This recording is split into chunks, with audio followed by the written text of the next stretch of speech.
such a beautiful day outside. The sun is shining, the breeze is blowing, everything seems perfect. What are you talking about? It is freezing and the wind is messing with my hair.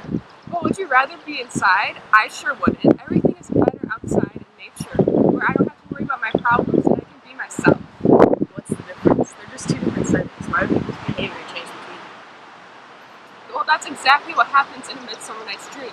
By William Shakespeare? I loved that play. True love and fairies and... Anyway, can we go inside? Because I think the nature is messing with your head. Sure, sounds good. So what was the play about?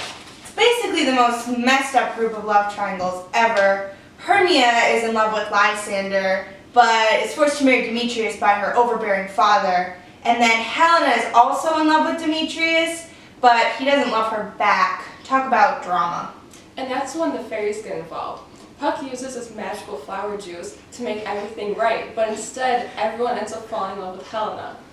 And let's not forget the fairy queen Titania falls in love with Nick Bottom, whose head was turned into a donkey. But everything works out okay in the end. Helena and Demetrius get married, Hermia and Lysander get married, and all is well in the fairy world.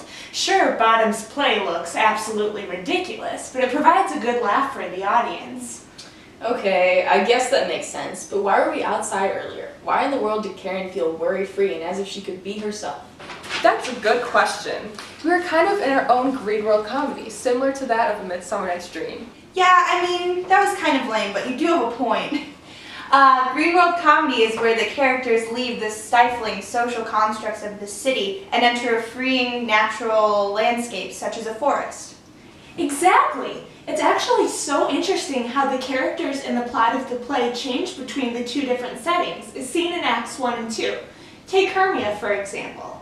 In the city, she feels stifled by her father and the worry of what might happen if she doesn't obey his wishes. Oh, but when she and Lysander escape to the forest, she is able to be with him and process all the craziness that's been happening, because she's in a setting that allows her to do so. Yeah, and when the fairies come in, it just adds to the magic of the Green World setting. That makes sense. The contrast between the two locations causes a change in the way the characters behave, and without it, there probably wouldn't be much of a plot. But I don't think the Green World is as perfect as it seems. I mean, the characters act crazy when they're away from the city. What do you mean? I think the most obvious example is in the romantic relationships between the characters.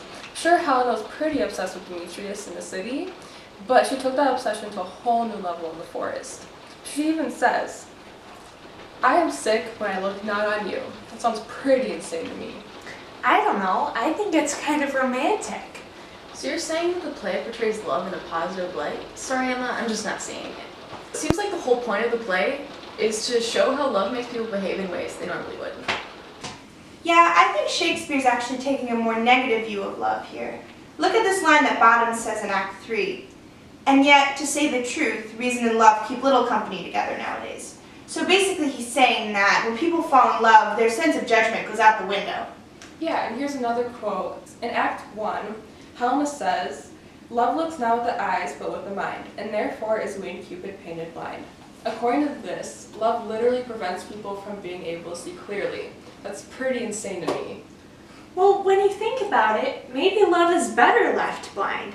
I mean, look here. Helena tells Demetrius, "For you and my respect are all the world, then how can it be said I am alone, when all the world is here to look on me?" Hallmark should put that on their Valentine cards. Helena doesn't care about his shortcomings or that he literally has not given her a second glance. All she has is this unconditional love, and that's what ultimately leads them to a happy ending. What about when he suddenly falls in love with her because of the fairy's magic, and she automatically assumes that he's mocking her? That doesn't seem like a positive turn of events. I think the fact that they still get their happy ending, even despite all the bumps along the way, proves that their love is true.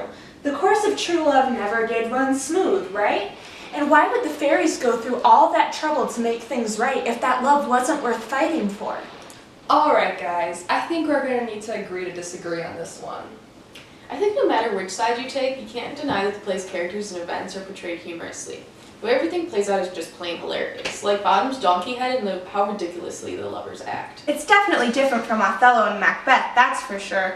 Those plays were a lot more tragic, while this one is a lot more lighthearted and comedic. I think Puck really embodies the comedy that Shakespeare is trying to portray. He creates this mess and then mocks the mess he created. He even says, "Lord, what fools these mortals be." The play is really just making fun of everyone's behavior, and through the use of the supernatural, he's able to tell the audience not to take it too seriously. Yeah, and by reading even just a few lines of Pyramus and Thisbe, Bottom's play, you start to see that comedic aspect even more.